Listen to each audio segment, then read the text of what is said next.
to our channel The Spicy Chef. இன்னைக்கு நம்ம சூப்பரான ரெசிபி பார்க்க போறோங்க. என்னன்னா குலாப் ஜாமுன். ஸ்வீட்னால எல்லாருக்கும் ரொம்ப பிடிக்குங்க. அது குலாப் ஜாமுன்னா குழந்தைங்க ரொம்ப விரும்பி சாப்பிடுவாங்க. சோ வீடியோ ஸ்கிப் பண்ணாம பாருங்க. வீடியோக்குள்ள போறதுக்கு முன்னாடி நம்ம சேனல் நீங்க சப்ஸ்கிரைப் பண்ணாம இருந்தீங்கன்னா மறக்காம சப்ஸ்கிரைப் பண்ணிருங்க. பக்கத்துல இருக்க பெல் ஐகானை பிரஸ் பண்ணிருங்க. அப்பதான் நான் டெய்லி அப்டேட் பண்ற வீடியோஸ் எல்லாம் உங்களுக்கு நோட்டிஃபிகேஷனா வரும்.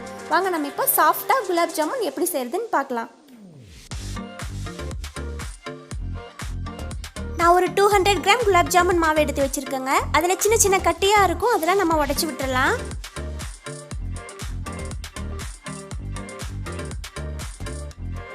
இப்போ மாவு பிசைறதுக்கு கொஞ்சம் கொஞ்சமாக தண்ணி சேர்த்து நம்ம மாவு பிசைச்சிக்கலாங்க. ரொம்ப சேர்த்துறாதீங்க, உங்களுக்கு மாவு தண்ணி மாதிரி வந்துடும். இந்த மாதிரி லைட்டாக தெளித்து பிணைஞ்சிக்கலாம். பாருங்கள், நமக்கு மாவு ரெடி ஆயிடுச்சு. இந்த அளவுக்கு சாஃப்டாக இருக்கணுங்க. இது ஒரு 10 நிமிஷம் இருக்கட்டுங்க. அது வரைக்கும் நம்ம மூடி வச்சிடலாம். 10 நிமிஷம் ஆயிடுச்சுங்க. இப்போ நம்ம குலாப் ஜாமுனுக்கு உருண்டை பிடிச்சிக்கலாம். உருண்டை பிடிக்கிறதுக்கு இந்த மாதிரி ஒரு ஆயில் எடுத்துக்கிறேங்க. ஆயில் இந்த மாதிரி நீங்கள் கையில் தேய்ச்சிட்டு அதுக்கப்புறம் உருண்டை பிடிச்சிக்கலாங்க. அப்போ தான் உங்களுக்கு உருண்டையில் பிரேக் இருக்காது, உங்களுக்கு ஷேப்பும் கரெக்டாக வரும். உருண்டை பிடிக்கும்போது இந்த மாதிரி உருண்டை பிடிச்சிட்டுங்க லைட்டாக ப்ரெஸ் பண்ணி விட்டுக்கோங்க. பாருங்கள், இந்த மாதிரி லைட்டாக ப்ரெஸ் பண்ணி விட்டு நீங்கள் உருண்டை பிடிச்சிங்கன்னா உங்களுக்கு அந்த ஷேப் கரெக்டாக வரும், பிரேக்கும் இருக்காது. பாருங்கள், இந்த மாதிரி லைட்டாக ப்ரெஸ் பண்ணி உருண்டை பிடிச்சிக்கலாங்க.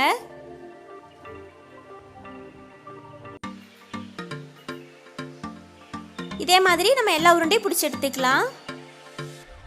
பாருங்கள், எனக்கு ஒரு 30 பால்ஸ் பக்கம் வந்திருக்குங்க. இதை நம்ம இப்போ எண்ணெயில் பொரிச்சு எடுத்துக்கலாம். எண்ணெய் சூடாயிடுச்சுங்க. நம்ம இப்போ ஒவ்வொரு பால்ஸாக போட்டு பொரிச்சு எடுத்துக்கலாம். நீங்கள் அடுப்பை மீடியம் ஃப்ளேம்லேயே வச்சு பொரிச்சு எடுத்துக்கோங்க. ஏன்னா உள்ளே இருக்க மாவெல்லாம் அப்போ தான் வேகும்.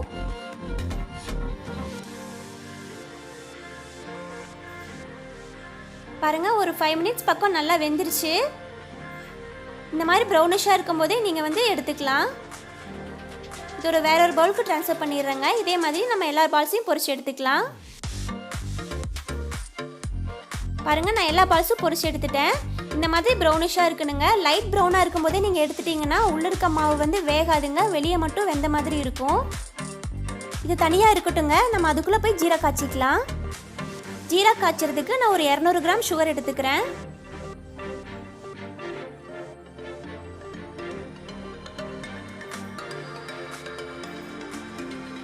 சுகர் சேர்த்திட்டு தண்ணி ஆட் பண்ணிக்கலாங்க. தண்ணி ஆட் பண்ணிவிட்டு உங்களுக்கு சுகர் கரையிற வரைக்கும் நீங்கள் கலக்கி விட்டுட்டே இருங்க. இல்லைன்னா சுகர் அடியில் ஒட்டிடும். சுகர் நல்லா கரைஞ்சதும் இது ஒரு 15 மினிட்ஸ் ஜீரா காயிட்டுங்க. பாருங்கள், எனக்கு 15 மினிட்ஸ் ஆயிடுச்சு. இப்போ நான் இதில் ஒரு ஏலக்காய் சேர்த்துக்கிறேன் ஃப்ளேவருக்காக.